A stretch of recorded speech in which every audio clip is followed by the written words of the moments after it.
जय हिंद। हम क्लास 10 का साइंस पढ़ रहे हैं जिसके चैप्टर का नाम है मानव नेत्र तथा रंग बिरंगा संसार, human I and colourful world. और आज हम इसमें पढ़ेंगे कि इंद्रधनुष का निर्माण कैसे होता है। इसके पिछले लेक्चर में हम प्रिज्म से अपवर्तन पढ़ चुके हैं। श्वेत प्रकाश का वर्ण विक्षेपण हम प्रिज्म के द्वारा पढ़ चुके हैं। हम आपको पिछले लेक्चर में बताए थे कि प्रिज्म से एक वर्ण विक्षेपण होता है प्रकाश का, और एक इंद्रधनुष जब बनता है तब वर्ण विक्षेपण होता है। और वर्ण विक्षेपण का अर्थ भी हम समझाए थे, डिस्पर्जन ऑफ लाइट का अर्थ भी हम समझाए थे।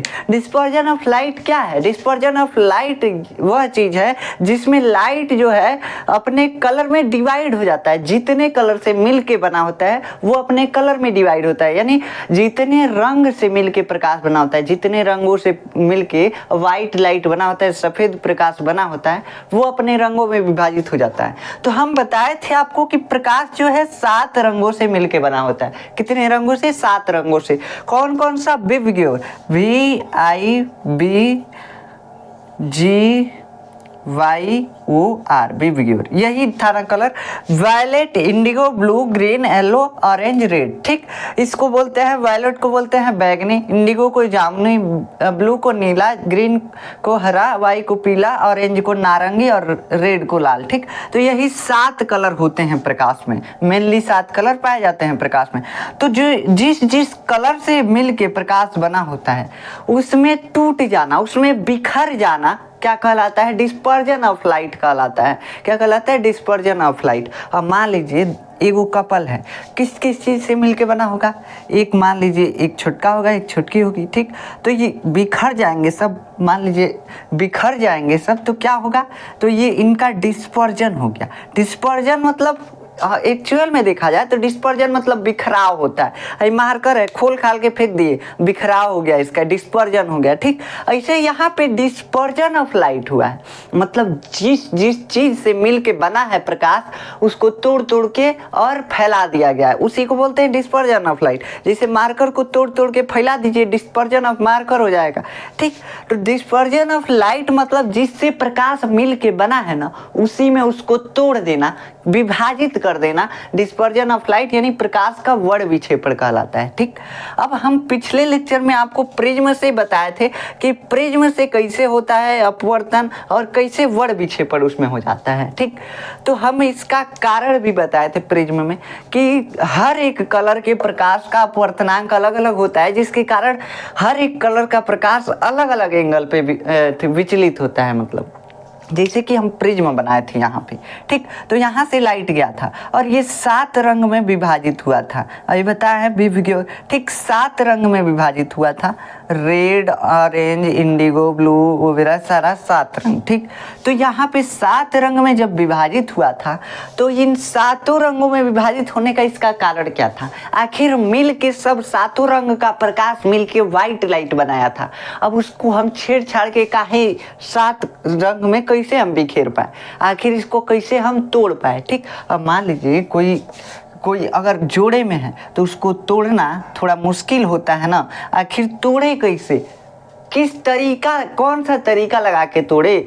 तो वही तरीका क्या है? वही तरीका इसमें है अपवर्तन। अपवर्तन अलग अलग अपवर्तनांक होता है, हर एक कलर के प्रकाश का अपवर्तनांक अलग अलग होता है, जिससे उनका विचलन भी अलग अलग होता है। कई वो ढेर मुड़ जाता है, कई वो कम मुड़ जाता है, इसलिए ये सब अलग अलग रास्ते पे चले जाते हैं। हर एक प्रकाश अलग अलग रास्ते पे चला जाता है, जिससे कि क्या होता है? डिस्पर्जन ऑफ लाइट होता है, यानी कि प्रकाश का वर्ण विक्षेपण होता है। तो ये तो था कृत्रिम विधि, यानी आर्टिफिशियल तरीका था। ठीक, अब हम इसमें देखेंगे नेचुरल विधि।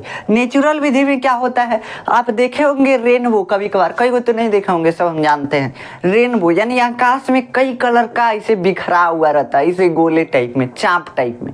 ठीक, तो वो क्या होता है? रेनबो होता है, इंद्रधनुष होता है, इंग्लिश में रेनबो बोलते हैं। तो इंद्रधनुष होता है। तो वो इंद्रधनुष जो होता है किसके कारण आखिर बनता है? क्या इंद्र भगवान का धनुष होता है? नहीं, ऐसा नहीं होता है। देखो, प्रकाश का वर्ण विक्षेपण हुआ रहता है, प्रकाश अपने रंग में टूटा रहता है, जिसे इतना सुंदर हमको दृश्य देखने को मिलता है। समझ में आया? तो देखो ये आखिर वहां पे कैसे हुआ? यहाँ तो हम प्रिज्म लगा के उसको बिखेर दिए। कोई अब मतलब उसको तोड़ने वाला तो होना चाहिए।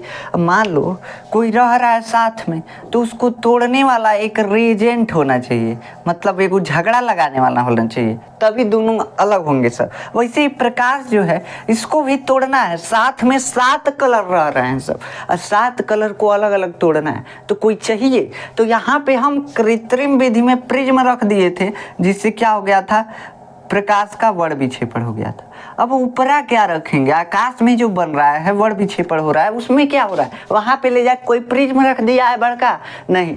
तो देखो यहाँ पे क्या हुआ, वहां पे जब इंद्रधनुष बनता है तो कुछ कंडीशन होते हैं। क्या क्या कंडीशन होते हैं? इंद्रधनुष हमेशा वर्षा होने के बाद बनता है, या वर्षा होने के कभी कभी पहले भी बन जाता है, ठीक। तो ये वर्षा होने के बाद बनता है, वर्षा होने के बाद ज़्यादातर बनता है, ठीक। वर्षा होने के पहले लगभग नहीं बनता है। तो वर्षा होने के बाद इंद्रधनुष बनता है, इसका मतलब कि वर्षा जो है क्या करता है, प्रिज्म का काम करता है, ठीक। उसके बाद इसके लिए एक एंगल होता है कि सूर्य जो है ना, पृथ्वी के क्षितिज से 42 डिग्री का एंगल बनाया होना चाहिए। अभी हम समझाएंगे क्षितिज क्या होता है, ठीक। तो अभी देखिए, बस इतना समझिए कि कैसे होता है ये वर्ण विक्षेपण, कैसे इंद्रधनुष का निर्माण होता है। तो जब वर्षा होता है तो कई गो बूंद जो होता है बारिश का ऊपरे लटक जाता है, बहुत छोटा छोटा बूंद ऊपरे लटक जाता है, ठीक।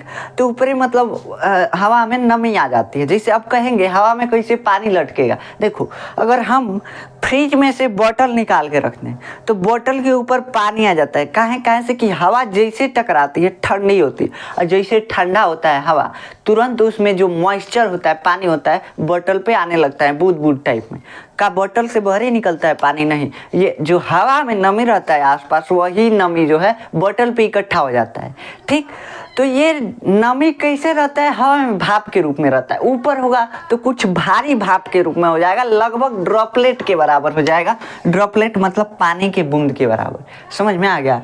तो ये जो है कभी कभी हवा में लटके ही रह जाता है बारिश होने के बाद। जस्ट देखेंगे ठंडा ठंडा हवा बता है, काहे से कि बारिश की बूंद जो है थोड़ा हवा में ही रुक जाती है, पानी थोड़ा मॉइस्चर आ जाता है हवा में, मतलब नमी आ जाती है। जैसे खेत गीला रहता है तो कहते हैं नमी आ जाता है, वैसे ही हवा में अगर नमी आ जाए तो हवा में थोड़ा थोड़ा पानी है, इसीलिए नमी आया है।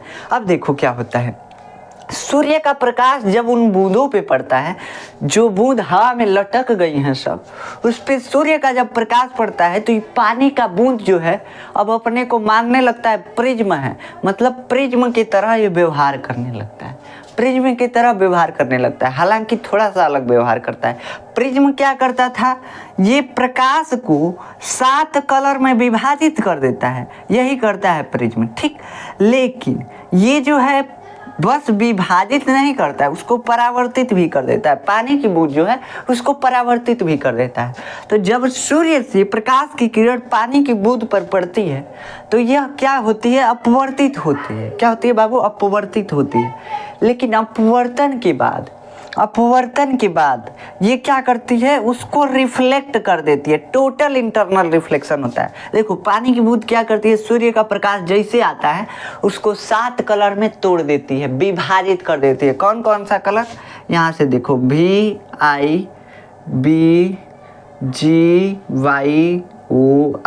विबग्योर, इन कलर में तोड़ देती है, ठीक।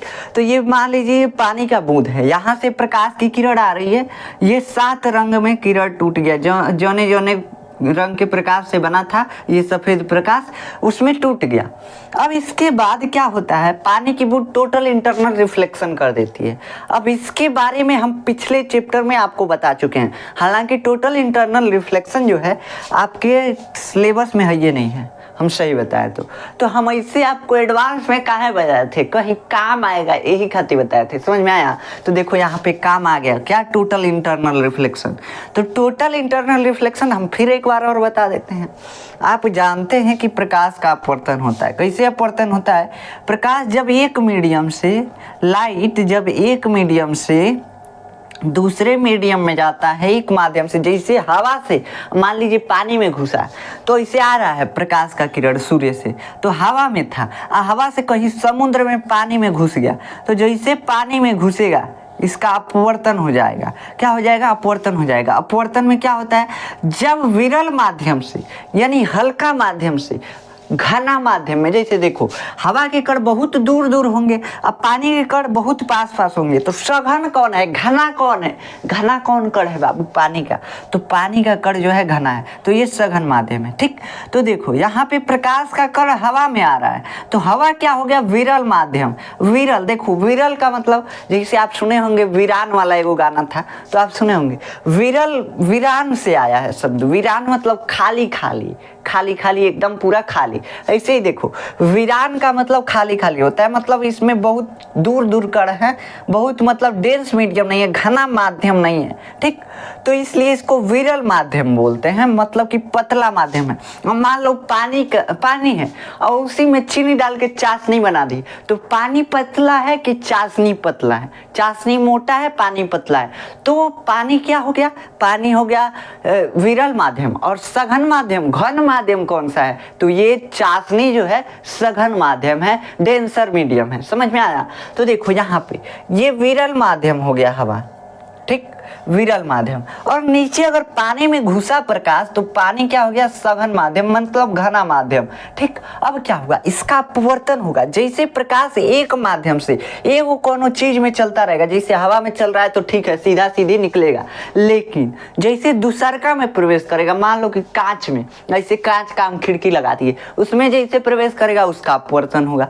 कहीं अगर दूसरा माध्यम में दूसरी जगह प्रवेश किया हवा के अलावा, तो उसका अपवर्तन होगा। ठीक, जैसे कांच, पानी, चाशनी, मोबिल, कुछ ले लीजिए, जिसमें अगर घुसेगा, किसी में अगर घुसा और दूसरी चीज में, तो उसका अपवर्तन हो जाएगा। ठीक, अब जैसे आ रहा है सूर्य से, अब हवा में भी घुसा तो हवा में भी अपवर्तन हुआ है, फिर दोबारा अपवर्तन होता है पानी में। अब बस उतना न समझिए हवा से आ रहा है। ठीक, तो हवा से आ रहा है, पानी में गया, तो पानी में गया तो पानी में अपवर्तन हुआ। अपवर्तन का मतलब कि जब प्रकाश जो है विरल से सघन माध्यम में जाता है, तो क्या होता है? ये अभिलंब की तरफ थोड़ा थोड़ा झुक जाता है। क्या होता है? थोड़ा थोड़ा झुक जाता है अभिलंब की तरफ। घना माध्यम है। देखो अगर घना माध्यम में आप दौड़ोगे तो आपका पैरवा बना जाएगा, पीछे खिंचाएगा। वैसे देखो दौड़ रहा था खूब तेज, लेकिन इसका पैरवा बना गया, मतलब पीछे थोड़ा सा आ गया, यहाँ पे अभिलंब की तरफ आ गया। तो ये है आपतन कोण और ये है अपवर्तन कोण। हम तो यहाँ पे पूरा आपको अपवर्तन ही पढ़ा दिए लगभग। देखो तो ये हो गया प्रकाश का अपवर्तन, आप जानते हैं। अब अगर हम यहाँ से देखें, तो अगर हम इधर से प्रकाश भेजे रहते, पानी से लेके हवा में भेजे रहते, तब क्या हुआ रहता? तब देखो घटना क्या होता। तब ये होता कि हम पानी से भेजते तो क्या होता? जैसे सघन माध्यम से प्रकाश विरल माध्यम यानी डेंसर से रेयर मीडियम में जाता, तो क्या होता?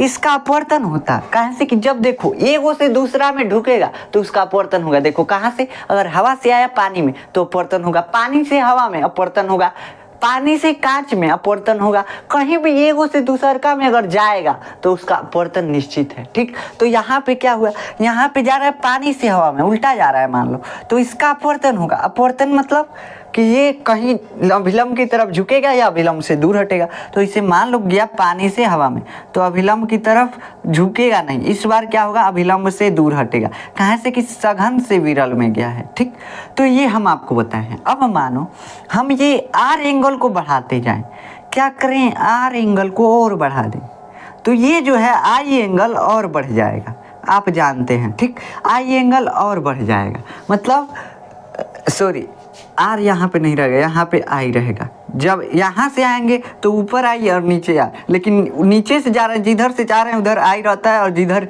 पहुँचे हैं उधर आर एंगल रहता है। ठीक, तो आर और बढ़ जाएगा। अब मान लो इसे बढ़ाते बढ़ाते हम इतना ना बढ़ा दिए एंगल कि है अपवर्तन ही नहीं हुआ, तब ये जो आर एंगल है और थोड़ा सा बढ़ेगा। तो मान लो कि आई एंगल यहाँ पे बढ़ा दिए, तो आई एंगल यानी कि इंसिडेंस रे का एंगल यहाँ पे इतना बढ़ गया, तब क्या होगा? तब ये और आर बढ़ के ये कहाँ चला जाएगा? दोनों मीडियम के बीच में इतना बढ़ा दें इस आई एंगल को, ये आर एंगल जो है इतना बढ़ जाए कि रिफ्रैक्टेड रे जो है, रिफ्रैक्टेड रे वो क्या होगा? वो यहाँ पे दोनों मीडियम के बीच से निकल जाए, मतलब कि अभिलंब से 90 डिग्री का कोण बनाने लगे, ठीक। आर एंगल का मान जो है 90 डिग्री हो जाए, तो इतना हम आई एंगल को बढ़ा दें तो क्या होगा। तो देखो यहाँ पे क्या हुआ, इसी कोण को हम क्रांतिक कोण बोलते हैं। जिस आई एंगल पे, जिस आई कोण पे क्रांतिक कोण का मान, जिस आई कोण पे आर एंगल का मान कितना हो जाए, 90 डिग्री हो जाए, वही कोण क्रांतिक कोण कहलाता है, क्रिटिकल एंगल कहलाता है। क्या कहलाता है? क्रिटिकल एंगल यानी क्रांतिक कोण।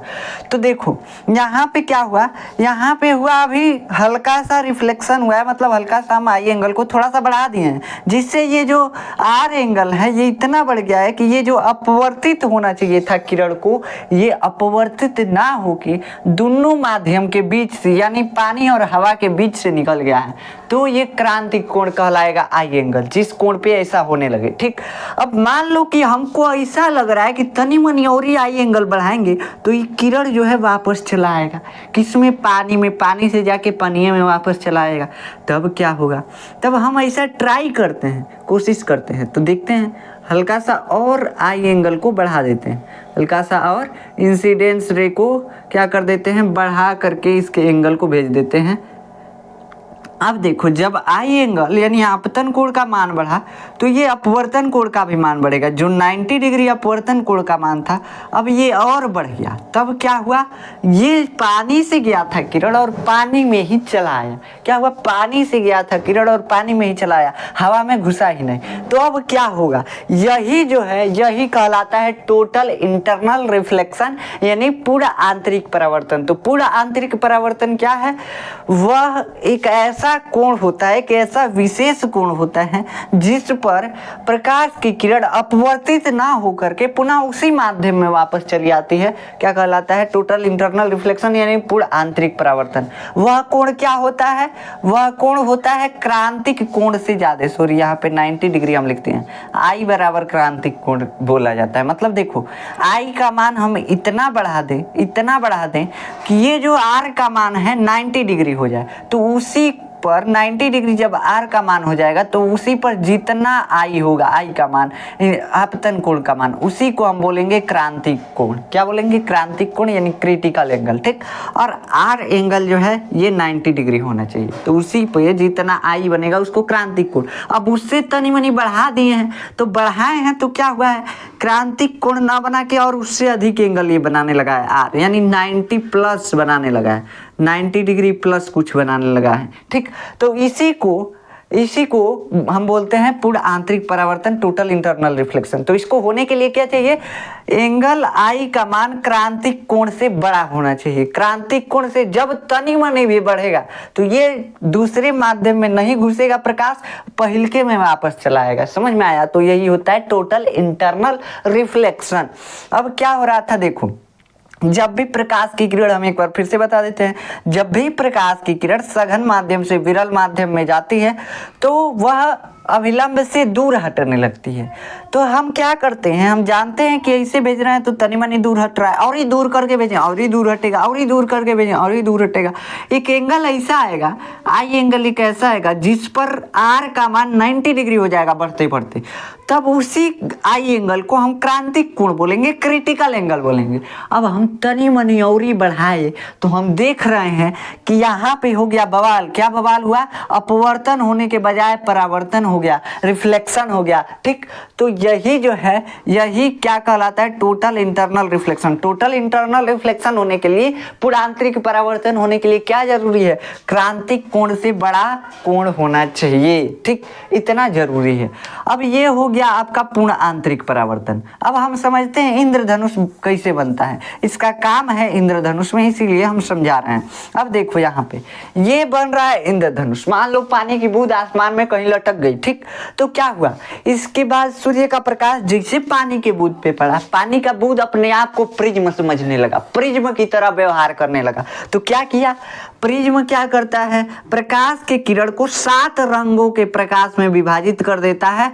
कौन सा, विवग्योर, आप जानते हैं, ठीक। तो 7 रंग के प्रकाश में विभाजित कर देता है प्रिज्म, मतलब तोड़ ताड़ के 7 गो रंग का प्रकाश बना देता है, सफेद प्रकाश को यानी सूर्य के प्रकाश को, या बल्ब का प्रकाश भी आप डालेंगे तो, ठीक।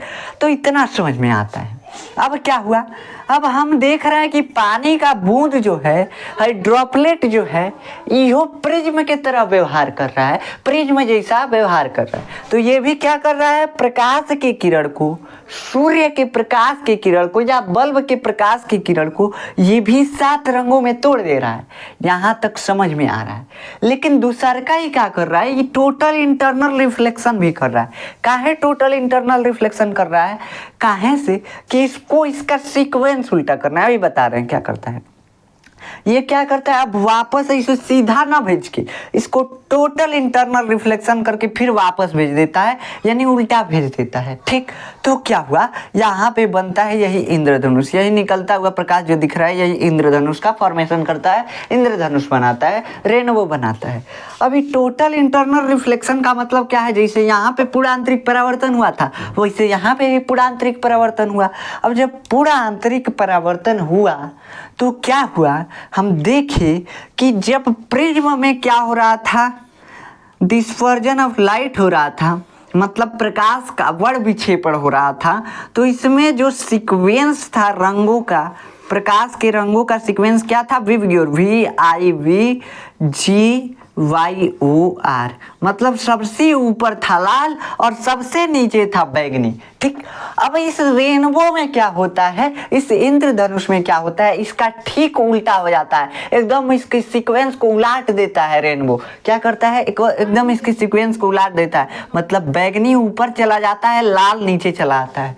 ठीक, तो ये किसके वजह से हुआ, इसको हमको जानना है। तो यहाँ तक तो सीक्वेंस सही था, जब ये प्रकाश को 7 रंगों में बांटा था, मतलब प्रिज्म की तरह काम किया था ये ड्रॉपलेट यानी पानी का बूंद, तब तक तो सब कुछ ठीक था, प्रिज्म के जैसा चल रहा था। लेकिन जैसे ही टोटल इंटरनल रिफ्लेक्शन किया, जैसे ही पूरा आंतरिक परावर्तन किया, इसका सीक्वेंस उल्टा हो गया, इसका क्रम, तो इसका क्रम जो है टोटल इंटरनल रिफ्लेक्शन के वजह से बदला है। मतलब उल्टा काहे हुआ है, क्रम काहे से कि टोटल इंटरनल रिफ्लेक्शन हुआ है। अब आप हमारे बात पे विश्वास नहीं करेंगे, हम जानते हैं, तो इसका प्रूफ हम देते हैं आपको। काहे ऐसा हुआ, टोटल इंटरनल रिफ्लेक्शन हुआ तो काहे इसका सीक्वेंस उल्टा हो गया। अब देखो यहाँ पे सीक्वेंस तो सीधा था, लेकिन पूरा आंतरिक परावर्तन हुआ तो काहे सीक्वेंस इसका उल्टा हो गया। आपको हम अवतल दर्पण पढ़ाए थे। अवतल दर्पण में जब इमेज यानी प्रतिबिंब बन रहा था, वास्तविक प्रतिबिंब, तो उस प्रतिबिंब का इमेज कैसा बन रहा था, मतलब वह प्रतिबिंब कैसा बन रहा था। जब वास्तविक प्रतिबिंब किसी वस्तु का बन रहा था तो वो प्रतिबिंब कैसा हो रहा था, उल्टा हो जा रहा था। ऐसे ही यहाँ पे हो रहा है। ये ड्रॉपलेट देखा जाए तो कैसा, अवतल दर्पण के जैसा है। मतलब ये क्या कर रहा है, जैसे ही प्रतिबिंब को उलाट देता था, जैसे हम रखे थे इस वस्तु को ऊपर रखे थे, मुड़ी ऊपर था, पैर नीचे था, लेकिन ये क्या किया, ये अवतल दर्पण जो है इसका प्रतिबिंब बनाया तो मुड़ी नीचे कर दिया, गड़वा ऊपर कर दिया, उल्टा कर दिया। वैसे ही यहाँ पे क्या किया है, जो ऊपर था उसको नीचे कर दिया है ड्रॉपलेट पूरा आंतरिक परावर्तन के द्वारा, और जो नीचे था उसको ऊपर कर दिया। यहाँ तक तो सारा सीक्वेंस सही था, जहाँ से पूरा आंतरिक परावर्तन हुआ है वहां से गड़बड़ियाया। देखो ऐसे सीधा सीधी निकल जाता ना तो कुछ गड़बड़ नहीं होता, सीक्वेंस वही रहता, विवग्योर ही, नीचे से विवग्योर, ठीक वही रहता। लेकिन यहाँ से पूरा आंतरिक परावर्तन हुआ है, बाहरी नहीं निकला, इसके अंदर से फिर इधर से बाहर निकला है, पूरा आंतरिक परावर्तन हुआ है, टोटल इंटरनल रिफ्लेक्शन हुआ है। ठीक, तो इसके वजह से जो इसका सीक्वेंस है, क्रम है, उलट गया है। कैसे उल्टा है, जो ऊपर रहना चाहिए वो नीचे हो गया, जो नीचे रहना चाहिए ऊपर हो गया। समझ में आया, तो इसके वजह से उल्टा हुआ है सीक्वेंस। ठीक, तो आपको आशा है कि समझ में आया होगा इंद्रधनुष कैसे बनता है। जब सूर्य से प्रकाश की किरण आती है तो ऊपर लटके हुए वर्षा की बूंदों में या ड्रॉपलेट में जो नमी रहती है वायु में, उस नमी से टकराती है। वह नमी या ड्रॉपलेट जो है, वह पानी का बूंद जो है प्रिज्म की तरह काम करने लगता है, प्रिज्म अपने आप को मानने लगता है। अब मान लो कि मंत्री है, राजा मर गया तो क्या करेगा, अपने को राजा मानने लगेगा। ऐसे यहाँ पे क्या है, यहाँ पे प्रिज्म नहीं है तो ड्रॉपलेट जो है अपने आप को प्रिज्म मानने लगा, तो प्रिज्म के जैसे प्रकाश का वर्ण विक्षेपण कर दिया, प्रकाश को कई रंगों में तोड़ दिया। ठीक, अब क्या हुआ, कई रंगों में तोड़ने के बाद उसका टोटल इंटरनल रिफ्लेक्शन कर दिया, यानी पूर्ण आंतरिक परावर्तन कर दिया।